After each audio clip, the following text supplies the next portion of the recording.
Bonjour à tous, j'ai eu une discussion tout à l'heure avec une ancienne élève et il m'a paru intéressant de un peu vous la raconter. Elle me demandait ce que je faisais dans mes ateliers et évidemment c'est vrai que le concept de coaching scolaire est assez flou et je lui ai demandé ce qu'elle faisait comme sport et étant petite elle faisait du tennis.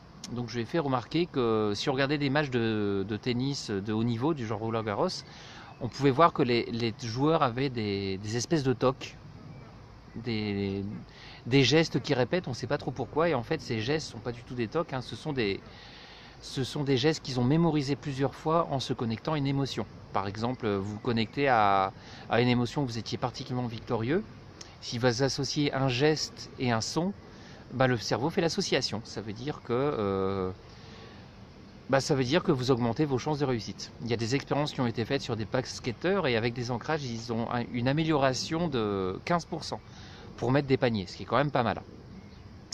Voilà, c'est ce genre de technique que je propose dans mes ateliers, entre autres, parce que évidemment, ça suffit pas. Si je deviens positif ou si je me motive momentanément pour réussir un examen, par exemple, bah, ça suffit pas. Faut aussi avoir un projet qui vous anime.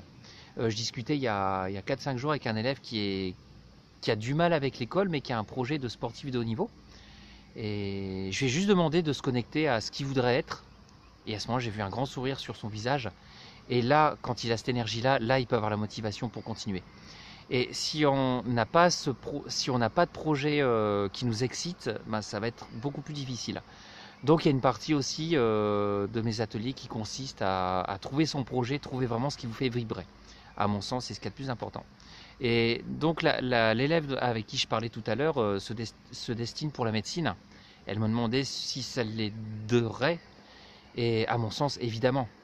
Évidemment, vous savez que ben, quand vous faites des études du genre médecine ou prépa, ben, vous êtes dans un milieu hostile parce que c'est un concours. Donc on n'a pas forcément une grande entente avec ses amis. Et ben, le moral et la motivation, il y a plus de 50% de motivation par rapport à l'apprentissage. Donc c'est très important de développer avant des petits rituels qui vous permettent de vous donner de l'énergie et savoir comment remonter quand on est au fond du trou. Parce que ça arrive souvent de se décourager, se dire que finalement on n'avance pour rien. Et si on a des techniques pour s'apercevoir on est quand même en train d'avancer, mine de rien, qu'on a déjà des choses, on est riche dans sa vie, ça c'est très important. Ça permet de remonter et de se remettre au boulot. Donc voilà, c'était une petite présentation pour l'atelier que j'anime le 10 juin. J'ai envoyé des flyers, je ne sais pas comment les mettre sur YouTube pour l'instant, mais je mettrai mon adresse mail et mon numéro de téléphone en cas de question. Ce sera à Saint-Gingolph, à la frontière suisse. Bonne soirée ou bonne journée, au revoir.